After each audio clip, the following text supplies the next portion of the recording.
साथियों जय भारत। उम्मीद करता हूं कि आप सभी सकुशल होंगे। साथियों आज की इस वीडियो में मैं आपको एक झूठे इतिहास का पोस्टमार्टम करने जा रहा हूं। ये जो सामने आप स्क्रीन पे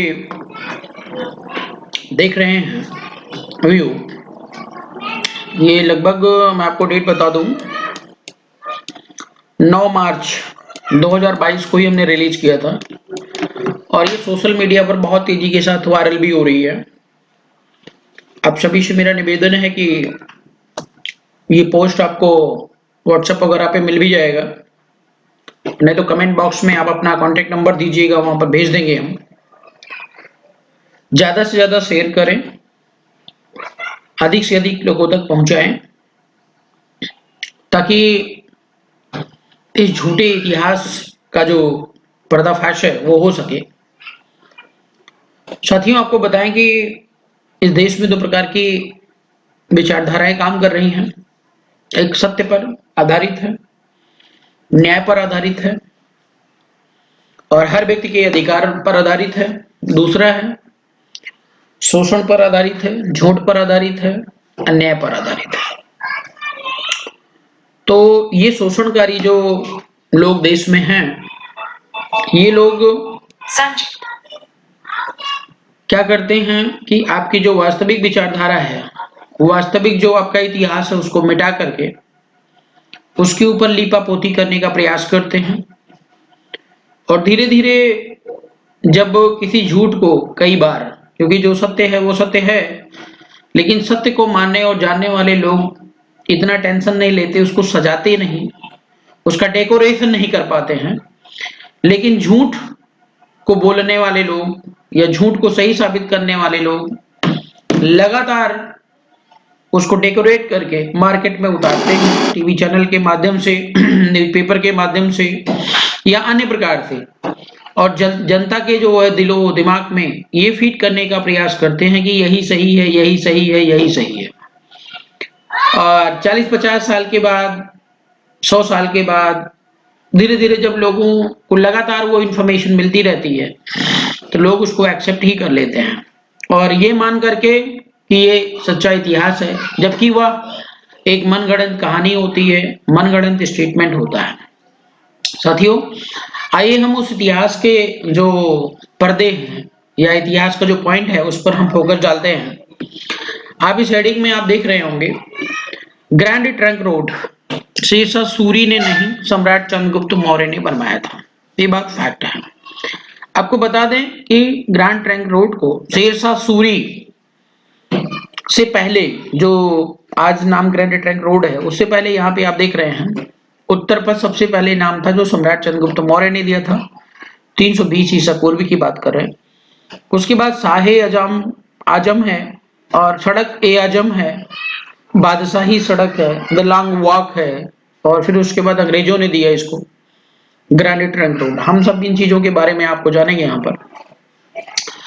और राजनीतिक षड्यंत्र के तहत अखंड भारत की नींव रखने वाले सम्राट चंद्रगुप्त मौर्य का नाम इतिहास से मिटाया गया। क्यों मिटाया गया? क्योंकि सम्राट चंद्रगुप्त मौर्य समतावादी विचारधारा से बिलोंग करते थे। हर व्यक्ति एक कुशल शासक थे और जनता के अधिकार सम्मान का पूरा ख्याल रखते थे। तो आजकल ऐसा शासक ना पैदा हो जाए, क्योंकि अगर आजकल ऐसा शासक पैदा हो गया तो निश्चित तौर पर जनता खुशहाल हो जाएगी। इस चीज को रोकने के लिए षड्यंत्रकारियों ने लगातार इसे जो है पर्दे में रखा है और छुपाने का प्रयास किया है। साथियों लिखा गया हमने, ये मैं इसलिए पढ़ के बता रहा हूं आपको कि जो है आपको समय नहीं मिलता है, दूसरी बात पढ़ने में उतना इंटरेस्ट नहीं आ पाता होगा या समझ नहीं पाते होंगे, इसलिए मैं थोड़ा फोकस कर रहा हूं ताकि आप बखूबी से इस चीज को समझ पाए। हर भारतीय नागरिक के लिए जानना बेहद जरूरी है कि ग्रैंड ट्रंक रोड को भारत ही नहीं बल्कि एशिया की सबसे पुरानी, लंबी एवं प्रमुख सड़क के रूप में जाना जाता है। यह सड़क बांग्लादेश के चटगांव, बांग्लादेश आप देख रहे हैं, ये सामने है ये, और यहाँ पे ये CH लिखा हुआ, बाकी कट गया है, तो चटगांव से शुरू होकर भारत, ये पूरा इंडिया है। आप देखो नॉर्थ इंडिया की बात हो रही है। इंडिया क्रॉस करते करते ये रोड आपका पाकिस्तान में पहुंच जाता है, फिर इधर अफगानिस्तान में आ जाता है और अफगानिस्तान में काबुल है, काबुल तक जाता है, जाकर समाप्त हो जाती है। वर्तमान में 4 देशों को मिलाकर इसकी कुल लंबाई 3,337 किलोमीटर। आप देख रहे होंगे यहाँ ड्राइव लिखा हुआ 47 आवर। अगर यहाँ से आप चलेंगे लगातार तो आपको 47 घंटे में ये चीज आप पहुंच पाएंगे और ये 3,337 किलोमीटर लंबी है। लेकिन अगर आपने अपने आसपास के लोगों से पूछते हैं तो उसमें मैं आपको बता दूं, 10 लोगों से अगर आप पूछते हैं तो 9 लोग ऐसे मिलेंगे जो ये बताएंगे कि इस रोड को, ग्रैंड ट्रंक रोड को सम्राट चंद्रगुप्त मौर्य ने नहीं, औरंगजेब ने बनवाया था। सॉरी, शेरशाह सूरी ने बनवाया था, क्योंकि उन्होंने अपने इतिहास की किताब में यही पढ़ा हुआ है। आपको मैं बताऊं, भगवान बुद्ध की हम बात बार बार करते हैं। क्यों बात करते हैं? क्योंकि विश्व गुरु हैं और उनके पास हर समस्या का समाधान भी है। आज तक मैं अपनी व्यक्तिगत अगर बात करूं तो किसी से संतुष्ट अगर हूं तो भगवान बुद्ध से संतुष्ट हूं। और हमें भगवान बुद्ध के बारे में जब पता चला तो मैं 12वीं पास कर चुका था। मतलब 12वीं के पहले पहले सिर्फ वही जो है किताबों में कहानियां बताई जाती थी, देवदत्त और सिद्धार्थ वाली, और इससे ज्यादा कुछ नहीं। एक राजा थे, राजा के बेटे थे, मतलब एक राजा थे, राजा के बेटे थे, उनका नाम फला था, उन्होंने मतलब पक्षी को मार दिया, उन्होंने बचा लिया, दयालुता है, बस इतनी सी, मतलब एक कहानी के तौर पे पेश किया गया, इतिहास नहीं बताया गया। तो क्या कारण है जो आपके इतिहास को छुपाया जा रहा है, जबकि यह बिल्कुल गलत और भ्रामक तथ्य है। असलियत यह है कि भारत की इस सबसे लंबी एवं प्रसिद्ध सड़क को शेरशाह ने नहीं बल्कि 2350 साल पहले सम्राट चंद्रगुप्त मौर्य ने बनवाया था। हमारे भारतीय इतिहासकारों ने शेरशाह के महिमा मंडन हेतु उसे जीटी रोड का निर्माता घोषित कर दिया। भारतीय इतिहासकारों में मैं अब आपको बताऊं कि आजकल जो इतिहासकार हैं वो अपने स्वतंत्र इतिहासकार नहीं हैं, वो पोषित इतिहासकार हैं जो और किसी पर्टिकुलर विचारधारा से कुंठित हो जाते हैं तो वे उसको दबाने का प्रयास करते हैं। जबकि ऐतिहासिक तथ्य बताते हैं कि जीटी रोड शेरशाह का जो जीवन काल था 1540 ईसा पूर्व से लेकर, मतलब ईस्वी में लेकर 1545 के बीच रहा। इनसे पहले 320 ईसा पूर्व में भारत में मौजूद है। उस समय सम्राट चंद्रगुप्त मौर्य का ही शासनकाल था।